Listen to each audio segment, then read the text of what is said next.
అంతకుముందు నేను నాగేశ్వరన్ గారు డైరెక్ట్ చేసిన ఎవడే సుబ్రహ్మణ్యం ఫస్ట్ మూవీలో ఒక దూద్ కాశీలో ఉండే ఒక ముసలి ఫారినర్కి డబ్బింగ్ చెప్పించారు ఆయన నాతో. నేను వెళ్తే ఒక మంచి ఇంగ్లీష్, మంచి పాష్ ఇంగ్లీష్, ఫారెన్ ఇంగ్లీష్తో ఒక వాయిస్ వస్తుంది. నేను అన్నాను, డైరెక్టర్ గారు ఉన్నారు ఆ రోజు కూడా, sir that English is very good sir, మరి నాతో ఎందుకు చెప్పిస్తాను, నా ఇంగ్లీష్ అంత బాగుంటుంది కదా అంటే, బట్ ఈ ఏజ్ ఈజ్ నాట్ మ్యాచింగ్ అండి, దట్స్ మై వాయిస్ అన్నారు ఆయన. డైరెక్టర్ గారే చెప్పారు, చెప్పండి sir your English is good, పర్లేదు దట్ మచ్ ఇది కాకపోయినా బట్ యాప్ట్గా ఉంది అన్న, చేశాను. అంటే అది మిక్స్డ్ తెలుగు కూడా మాట్లాడతాడు అతను ఏదో వాళ్ళ ఆవిడ పోయిందని అది ఆ ట్రాక్ అట్లాగా. దాని తర్వాత మహానటిలో పాతాళ భైరవి సినిమా షూట్ జరుగుతున్నప్పుడు రామారావు గారిది ఒక డైలాగు, అది నేనే చెప్పాను. ఇలా చెప్పానండి, గతంలో 2 సినిమాలు మీతో చేశానంటే బిట్స్ మాత్రం, ఇది కాదు, ఫుల్ కాదు. ఓకే గుడ్ అండి, ఇది కూడా చేస్తున్నారు మీరు అన్నారు. అప్పటికి నాకు నమ్మకం లేదు ఏమైనా మారుస్తారు ఏమో అని. మొత్తానికి ఆ రకంగా బచ్చన్ సాబ్కి వాయిస్ చెప్పితే ఇంకా మనం డబ్బింగ్ ఎవరెస్ట్ ఎక్కాము అని. అంటే గతంలో బచ్చన్ గారికి సాయి కుమార్ గారు చెప్పినప్పుడు హుదా గవా తెలుగులో డబ్బింగ్ చెప్పారు, ఆయన అద్భుతంగా చెప్పారు. అయినప్పుడు సాయి కుమార్ అన్నయ్య ఎన్ని వేదికల మీద నేను బచ్చన్ గారికి డబ్బింగ్ చెప్పాను అని ఎన్ని 1000 సినిమాలు చెప్పారు. యాజ్ ఏ హీరోగా స్ట్రైట్ కానీ డబ్బింగ్ కానీ కలిపి 1000 సినిమాలు చెప్పి ఉంటారు. ఆయన యాక్టర్గా ఎన్నో హైట్స్ చూశారు. కానీ బచ్చన్ గారికి డబ్బింగ్ చెప్పడం ఇట్స్ ఎ గ్రేట్ ప్రివిలేజ్లా ఫీల్ అయిన, ఎందుకు అన్నది మాకు ఒక డబ్బింగ్ ఆర్టిస్ట్గా అర్థమవుతుంది ఇప్పుడు. బట్ ఇప్పుడు అది సినిమా అంత పెద్ద హిట్ కావటం, ఈరోజు అందరి అప్లాజ్, కొన్ని చోట్ల చాలామంది అంటే మన వాయిస్తో ఆర్టిఫిషియల్ ఇంటెలిజెన్స్ కాకపోతే ఇంకా ఐడెంటిఫికేషన్ ఈజీగా ఉండే చాలా కాల్స్ వచ్చి ఉండేవి. చాలామంది ఏమనుకున్నారంటే ఆయనే చెప్పారని అనుకున్నారు. బట్ ఏదేమైనా ఇది ఒక కొత్త మార్పు dubbing side. I can say that it is a new enhancement, whatever, new modification లేదా metamorphism of the dubbing, whatever. మొత్తానికి ఒక రూప విక్రియ సైన్స్లో అంటాం కదా, అలా జరిగింది. చూడాలి ఫ్యూచర్లో ఈ ఆర్టిఫిషియల్ ఇంటెలిజెన్స్ అనేది ఇంకా ఎలా వెళ్తుంది అన్నది. మొత్తానికి థియేటర్ మీద బిగ్ స్క్రీన్ మీద చూసుకున్నప్పుడు ఎలా అనిపించింది? మీరు చెప్పుకున్నప్పుడు ఆడియో టు ఆడియో చెప్పుకున్నారు, ఆ తర్వాత బోల్డ్ అంతా టెక్నాలజీని యూస్ చేస్తున్నారని మాత్రం తెలుసు. బట్ బిగ్ స్క్రీన్ మీద అమితాబ్ బచ్చన్ గారిని చూస్తూ మీ వాయిస్ వింటున్నప్పుడు కలిగిన అనుభూతి ఎలా ఉంది అసలు? చాలా అద్భుతం. నేను ఫ్యామిలీతో వెళ్ళాను మూవీ. ఎప్పుడు నేను చేసిన ప్రతి cinema my Mrs Uma and Tani, Chikki, మా పిల్లలతో కలిసే వెళ్తాను నేను.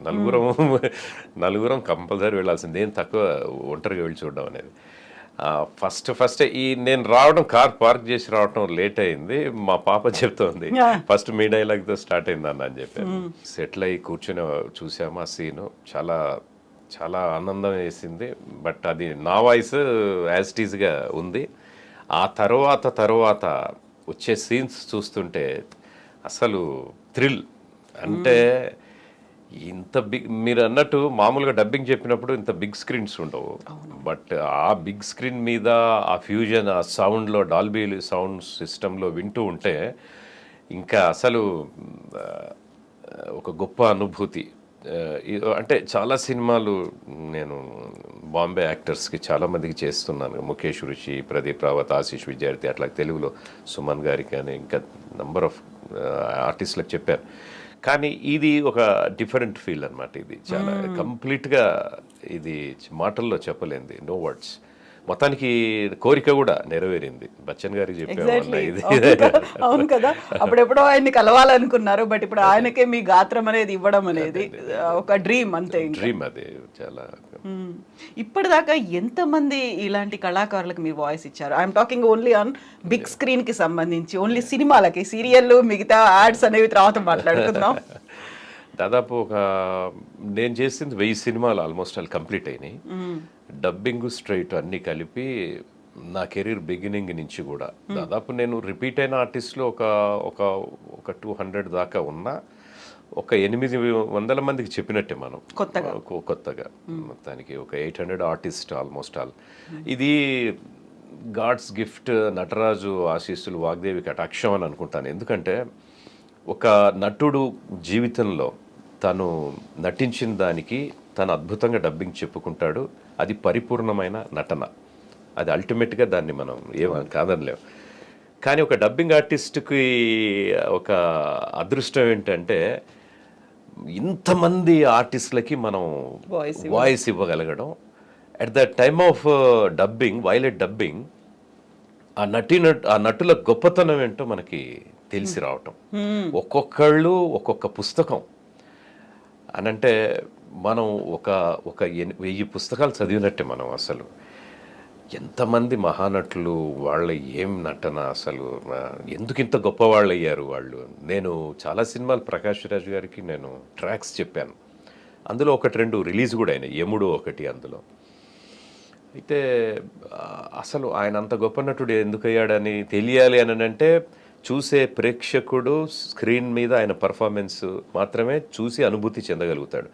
బట్ మేము యాజ్ ఎ డబ్బింగ్ ఆర్టిస్ట్గా బిట్ టు బిట్ ఆ డెప్త్లోకి వెళ్తున్నప్పుడు ఎందుకు వీళ్ళు ఇంత గొప్ప నటులయ్యారు అన్నది ఇంకా క్షుణ్ణంగా పరిశీలించే అవకాశం దొరుకుతుంది. చాలామంది హీరోలకి నేను ట్రాక్స్ అంటే వాళ్ళు రావటం అప్పుడు కొద్దిగా బిజీ. ప్రకాష్ రాజ్ గారికి ఎందుకు ట్రాక్స్ చేయించేవాళ్ళంటే ఆయన చాలా బిజీగా ఉండేవారు. రేపు రిలీజ్ అనగా కూడా ఈరోజు ముందు రోజు 2 రోజుల ముందు డబ్బింగ్ చెప్తే ఆయన ట్రాక్ మిక్స్ చేసిన సందర్భాలు ఉన్నాయి. మిగతా మా వాయిస్ అన్ని ప్రక్రియలకి, ట్రిమ్మింగ్ కానీ, ఆర్ఆర్ కానీ, వీటన్నిటికీ మిక్సింగ్ కానీ, ప్రీ మిక్సింగ్ కానీ వెళ్తుంది. అట్లాగా ఎన్నో సినిమాలు అట్లా అవసరం బట్టి చాలామందికి బిజీ ఉన్న ఆర్టిస్టులకి నేను చెప్పడం జరిగింది ట్రాక్స్.